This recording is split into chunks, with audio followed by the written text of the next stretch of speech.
Chapter 12 of the Science of Getting Rich by Wallace D. Wattles. Recording is in the public domain. By Diana Majlinger. Chapter 12 Efficient Action.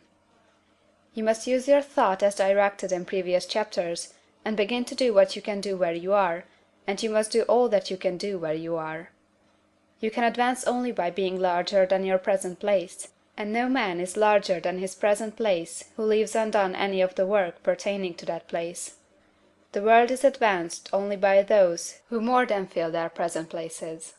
If no man quite filled his present place, you can see that there must be a going backward in everything.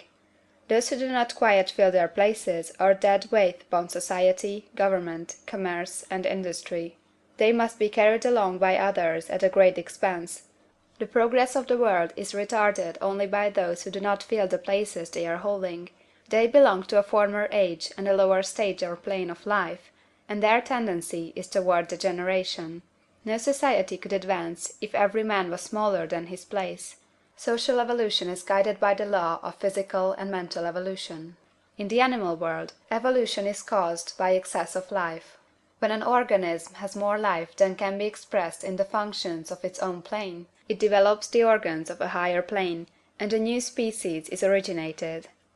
There never would have been new species had there not been organisms which more than filled their places.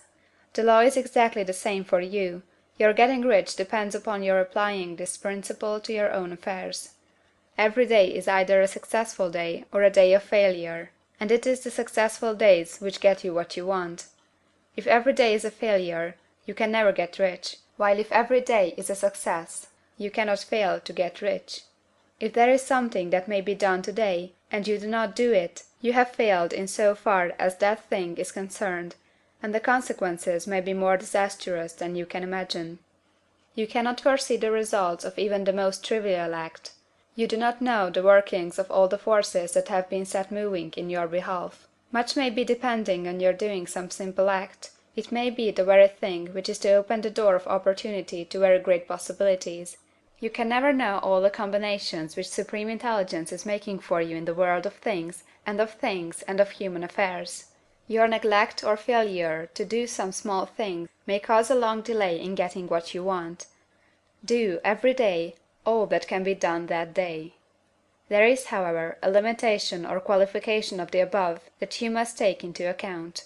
You are not to overwork, nor to rush blindly into your business in the effort to do the greatest possible number of things in the shortest possible time. You are not to try to do tomorrow's work today, nor to do a week's work in a day. It is really not the number of things you do, but the efficiency of each separate action that counts. Every act is, in itself, either a success or a failure. Every act is, in itself, either effective or inefficient.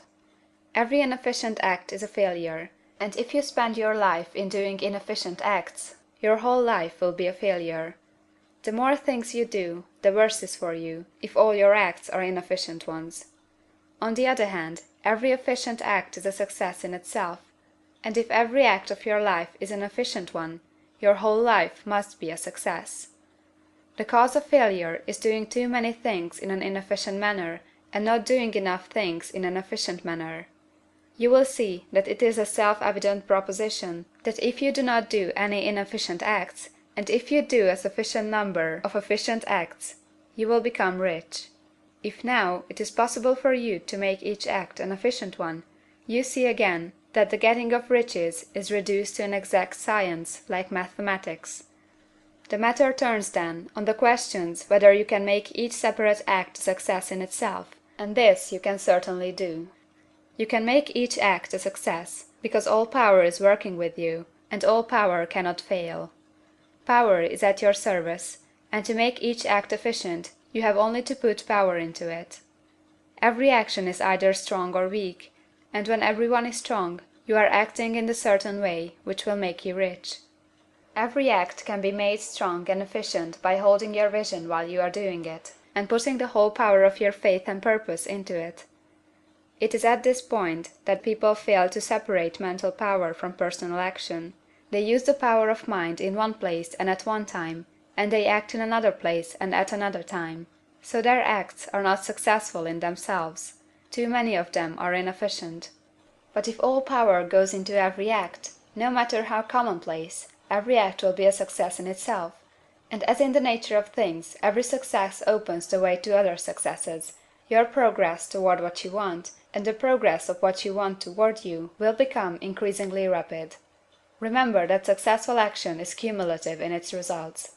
Since the desire for more life is inherent in all things, when a man begins to move toward larger life, more things attach themselves to him, and the influence of his desire is multiplied. Do, every day, all that you can do that day, and do each act in an efficient manner. In saying that you must hold your vision while you are doing each act, however trivial or commonplace, I do not mean to say that it is necessary at all times to see the vision distinctly to all its smallest details.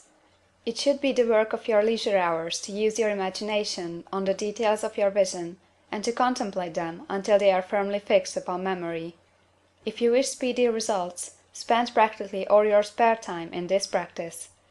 By continuous contemplation you will get the picture of what you want, even to the smallest details, so firmly fixed upon your mind, and so completely transferred to the mind of formless substance, that in your working hours you need only to mentally refer to the picture to stimulate your faith and purpose, and cause your best effort to be put forth. Contemplate your picture in your leisure hours until your consciousness is so full of that you can grasp it instantly.